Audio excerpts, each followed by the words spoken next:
ইফতার সামনে নিয়ে বসে আছেন, আমার আল্লাহ ডাক দিচ্ছে, ও ফেরেশতারা, তোর আমার বান্দা বানাইতে নিষেধ করছিলি, দেখ আমার বান্দার সামনে খাবার আছে, আমার বান্দার পেটে ক্ষুধা আছে, আমার বান্দার পিপাসা আছে, আমার বান্দার সামনে খাবার আছে, পানি আছে, শরবত আছে, কিন্তু বান্দা খায় না। আমি আল্লাহর ভয়ে তোরা আমারে বান্দা সৃষ্টি করতে নিষেধ করেছিলি, আজকে তোরা সাক্ষী থাক, আমি আল্লাহ আমার বান্দাদের জীবনের সব গুনাহগুলি আমি মালিক, আমি আল্লাহ মাফ করে দিলাম।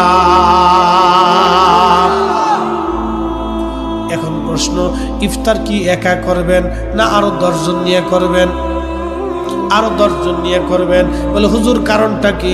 আল্লাহ নবী বলেন, সাহাবীরা রে তুমি একা ইফতার করিও না, যদি সম্ভব হয় তোমার রোজাদার ভাইকে একটা খেজুর দিয়ে হলে ইফতার করাও। সাহাবী বললেন, ইয়া রাসূলুল্লাহ, খেজুর দেওয়ার মতো অর্থ আমাদের নাই। এমনও সাহাবী আছে যার কাছে কোনো খেজুর নাই দেওয়ার মতো। আল্লাহ নবী বলেন, যদি তা না পারো অন্তত 1 পেলা দুধ দিয়ে হলেও তুমি ইফতার করাও। আল্লাহ নবী সাহাবী ডাক দিয়ে বলেন, ইয়া রাসূলুল্লাহ, ওই 1 পেলা দুধ দেওয়ার মতো সামর্থ্য আমাদের নাই।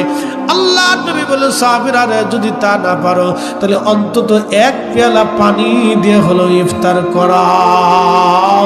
তারপরেও তোমার ভাইয়ের রোজা হোক বা না হোক, তোমার আমল নামায় একটা কবুল রোজার সওয়াব আমার আল্লাহ লিখে দেবে। আল্লাহ নবীকে জিজ্ঞেস করা হলো, ইয়া রাসূলুল্লাহ, আইউল ইসলামি খায়রুন, ইসলামের মধ্যে উত্তম কাজ কি?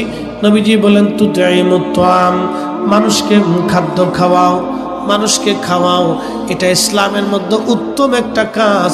এই জন্য মাহে রমজান আসলে অবশ্যই আপনারা ইফতার করাবেন, নিজেরা করবেন, অন্যজনকে করাবেন। আর যদি যারা ধনী বা অর্থবিত্তের মালিক আছেন, আপনারা সারা এলাকা দিয়ে খুঁজবেন, দেখবেন হত দরিদ্র গরিব মিসকিন যারা আছে তাদের ঘরে ঘরে কিছু কিছু ইফতার আপনি পাঠাই দিয়ে আসবেন, কিছু খাবার টাবার কিনে দিয়ে আসবেন। আল্লাহর বান্দা রোজা রাখার পরে যখন ইফতার করবে, ওই ইফতারের কারণে আল্লাহর বান্দা আপনার জন্য দোয়া করবে। আল্লাহর কসম করে বলি, আপনার রিজিকে কোনোদিন অভাব আসবে না।